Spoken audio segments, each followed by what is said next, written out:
pastor, para frater, Bapak Ibu Saudara-saudariku terkasih. Dalam komentarnya William Barclay memberikan gambaran tentang perikop Injil hari ini begini. Tidak ada gambar tentang Yesus yang seindah seperti Yesus Gembala yang baik. Karena di dalam gambar itu dikatakan Yesus berdiri dengan memikul atau membopong seekor domba justru di atas bahu. Berarti ungkapan kasih sayang Sang Gembala terhadap domba itu sungguh luar biasa. Sampai Paus Fransiskus mengatakan dan mengajak semua imam, uskup, diakon, para calon pemimpin justru harus menjadi gembala yang berbau domba. Itu berarti gembala harus bukan hanya mengenal, bergaul seerat-eratnya dengan domba. Jangankan kita renungkan yang dari luar, di dalam rumah kita ini.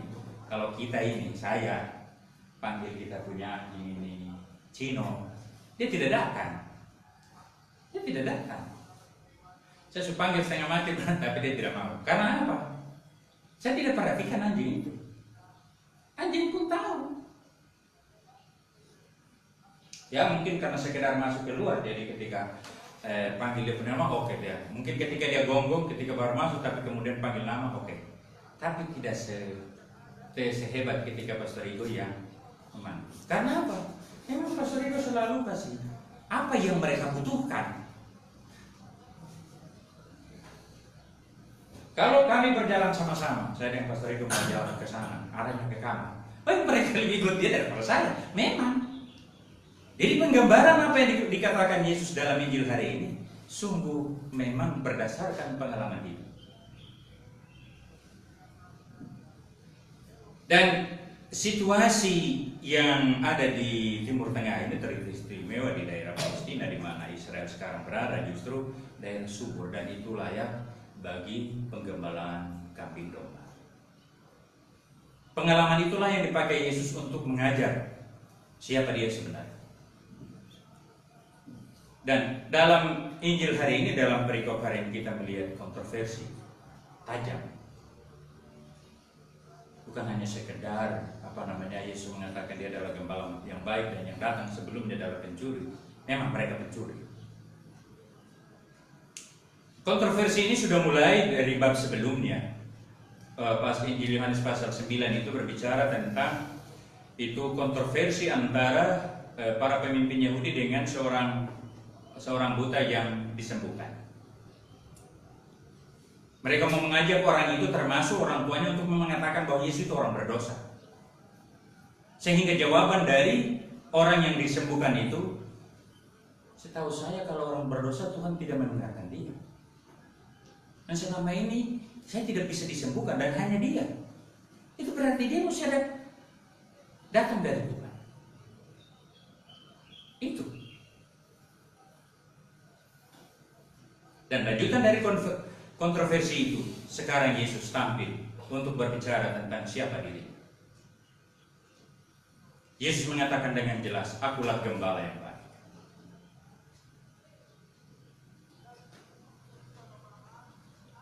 Sementara yang lain disebutnya pencuri. Dan dalam perikop ini memang nanti lanjutan lebih digambarkan ayat 11 dan seterusnya itu lebih digambarkan tentang gembala itu mengenal domba dan macam-macam. Tapi dalam bagian Injil yang kita dengarkan ini, Yesus mengidentikan dirinya dengan pintu. Tapi sebenarnya ini juga mengungkapkan siapa itu gembala. Dalam dunia Timur Tengah pada waktu itu, atau kalau sekarang ini, kita sudah punya pagar tinggi-tinggi. Di sana dulu-dulu mungkin tidak dipakai pagar tinggi, tapi dibuat batu, pakai lutur juga. Ya, tebunan batu-batu untuk itu. Dan domba-domba dimasukkan ke dalam kandang. Dan gembala itu justru tidur melintang persis di pintu masuk. Ketika sesudah domba-domba di dalam, dia tidur persis memalang jalan, yaitu gerbang pintu itu. Supaya apa? kambing dan domba tidak bisa keluar, dan pencuri tidak bisa masuk. Jadi seakan-akan seorang jagoan bilang begini, kalau mau ambil domba-domba ini langgar dulu mayat saya, kira-kira begitu. Itu berarti apa? Dia rela mati untuk mereka. Memang kalau kita punya gerbang sekarang sudah pakai besi, jadi tinggal tarik saja kita aman. Tuh. Tapi bukan yang begini yang dimaksudkan. Situasi historis real pada waktu itu bukan seperti kita punya yang sudah super canggih atau di mana di tempat lain juga sudah dipakai. Remote tinggal di kamar saya, tinggal ketik begini tertutup sendiri. Kalau terlambat masuk TGP. Gitu.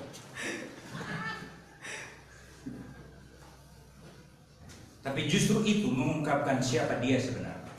Kan karena itu dengan jelas dikatakan, siapa yang masuk melalui aku akan menemukan mereka. Tapi dengan demikian, dengan cara lain dia mengatakan bahwa orang hanya boleh selamat kalau melalui aku. Supaya genap apa yang dikatakan di tempat lain, akulah jalan, kebenaran, dan hidup. Dan memang Yesus itu gembala yang baik. Dari semua Injil, dari kesaksian para rasul maupun para murid Tuhan, berikan kepada kita gambaran yang real bahwa siapa itu Yesus sebenarnya. Bahkan Paulus yang baru bertobat kemudian menggambarkan siapa itu Yesus. Dalam Filipi 2 ayat 1-11 itu dikatakan dengan jelas. Ia memberikan nyawanya, ia mengosongkan dirinya untuk keselamatan. Ia merendahkan diri bahkan sampai mati di salib. Sementara para pemimpin Yahudi, para pemimpin religius pada waktu itu berbuat lain. Yang ada di dalam benak mereka hanya apa? Duit dan kuasa. Dan karena itu dalam Injil Lukas pasal 16 ayat 7 kalau tidak salah dikatakan begini, Lukas memberi label kepada mereka itu hamba uang. Dalam pikiran mereka, dalam mata mereka, duit. Dan memang benar.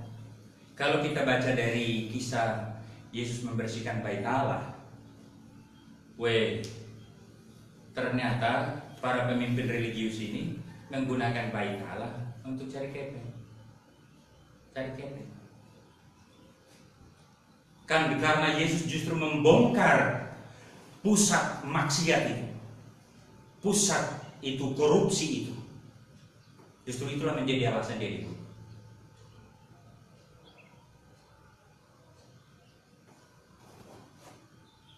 Karena apa? Seperti yang digambarkan oleh Yesus dalam mempertentangkan dirinya sebagai gembala yang baik dan para pemimpin itu.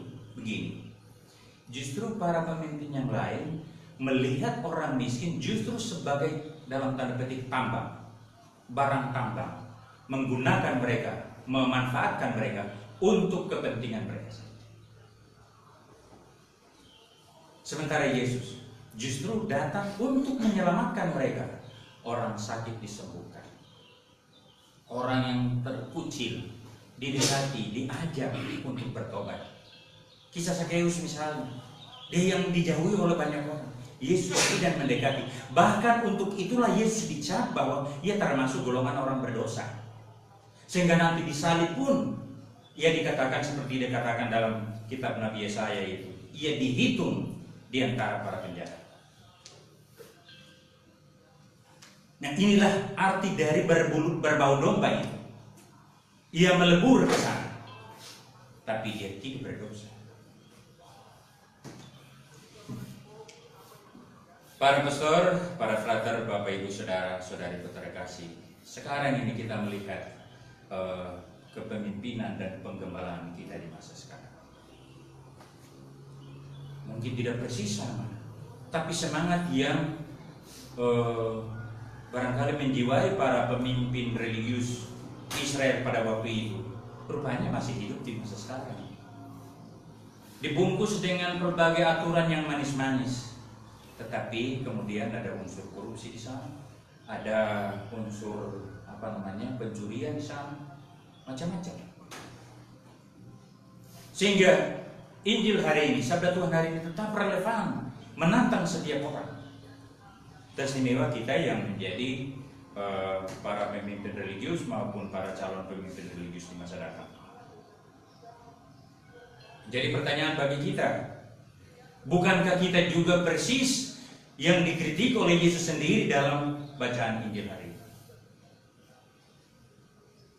Di banyak tempat, mungkin apakah itu gereja, mungkin misa, mungkin ibadat, macam-macam dipakai untuk ya mungkin ya syukurlah kalau bilang saja 100%, 90%, 70% yang dimaksudkan untuk memuliakan Tuhan.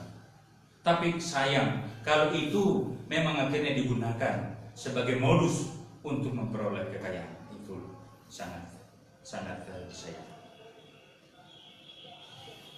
Pertanyaannya, apa yang mesti kita buat sekarang? Berkaca dalam bacaan dalam bacaan kedua hari ini, Petrus yang kali ini memang dua bacaan ini berbicara khusus tentang Petrus. Petrus luar biasa. Makanya dia karena sudah bertobat memberikan nasihat luar biasa. Apa yang kita lakukan adalah berbuat baik dan terus berbuat baik sekalipun kita harus menderita karena Kristus itu. Mengapa? Petrus memberikan latar belakang ini karena Kristus sendiri telah menderita untuk kita. Ia menjadi teladan kita. Ia telah menderita dan mati karena kita yang dikasihi. Dengan demikian, Petrus memberikan konfirmasi tentang berita Injil. Gembala yang baik itu mati demi domba-dombanya. Dalam peristiwa Pentakosta, dengan lantang Petrus menyatakan imannya kepada orang-orang Israel yang telah menyalibkan Yesus, bahwa Yesus yang telah mereka salibkan itu ditetapkan Allah sebagai Tuhan dan Mesias. Ketika Petrus ditanya begini, kalau begitu apa yang harus kita buat? Apa yang harus kami buat? Petrus jawab singkat saja, bertobat. Bertobat. Berbalik dari apa yang telah dilakukan sebagai yang jahat. Dan dalam surat Petrus dalam bacaan kedua tadi sudah dengan jelas dikatakan, kalau sudah berbuat baik, teruslah berbuat baik, sekalipun kita harus menderita demi kebaikan. Saudara-saudariku terkasih, pada hari Minggu panggilan ini kita hendaknya menyadari bahwa setiap kita dipanggil menuju kepada kekudusan. Dipanggil untuk bersekutu dengan Tuhan itu, bersatu dengan Tuhan. Itu panggilan umum. Setiap orang. Karena itu bacaan-bacaan Injil hari ini Minggu panggilan bukan hanya untuk para biarawan, biarawati atau rohaniwan. Setiap kita, setiap orang dipanggil untuk itu. Seperti kata Agustinus, kita belum tenang sampai kita nanti berdiam, hidup bersama Dia. Mungkin juga seperti seorang penjahat yang disalibkan bersama Yesus itu. Akhirnya dikatakan begini, hari ini pun engkau bersama aku di Firdaus. Woi, ku senang apa lagi? Dan justru itu menjadi tujuan kita. Karena dikatakan bahwa tujuan akhir hidup manusia adalah nanti kembali kepada Penciptanya. Bagi kita para religius atau calon religius yang kita diharapkan bahwa kita harus hidup lebih menyerupai Yesus yang adalah gembala yang baik. Tanggal 22 April tahun 2018, Minggu Gembala yang Baik, Paus Fransiskus mentabiskan 16 orang muda menjadi imam. Dalam sapaannya nanti ketika kamu ditabiskan juga ada sapaan khusus. Nah, Paus dalam sapaannya dia mengatakan kepada yang ke-16 itu, mungkin juga nanti karena Anda ditabiskan juga, barangkali juga perlu merenungkan ini. Dan kami yang sudah ditabiskan perlu mendalaminya lagi, membaharui lagi. Dikatakan begini dalam pesannya, pandanglah selalu pada Sang Gembala yang baik, yang tidak datang untuk dilayani, tetapi untuk melayani dan mencari serta menyelamatkan yang hilang. Pandanglah Dia. Karena apa? Yesus adalah ideal, idola, harus menjadi idola setiap orang yang merasa dipanggil untuk dijalani. Dan selanjutnya Paulus menegaskan dan memberikan nasihat, sadarlah bahwa Anda dipilih dari antara manusia dan ditetapkan untuk memberikan perhatian kepada hal ikhwal kerajaan Allah. Karena itu, laksanakanlah dengan gembira dan sukacita serta hati yang rela akan imamat Kristus yang hanya untuk membuat Allah bersukacita dan bukan dirimu serta orang lain. Supaya genap seperti apa yang menjadi moto, menjadi prinsip dari Yesus sendiri. Makananku ialah melakukan kehendak Bapa. Saudara-saudari terkasih teristimewa kita yang ada di dalam, boleh dikatakan, panggilan khusus ini. Dalam mengisi dan memaknai minggu panggilan ini, banyak kelompok religius membuat aksi panggilan. Aksi macam-macam, buat semua yang baik.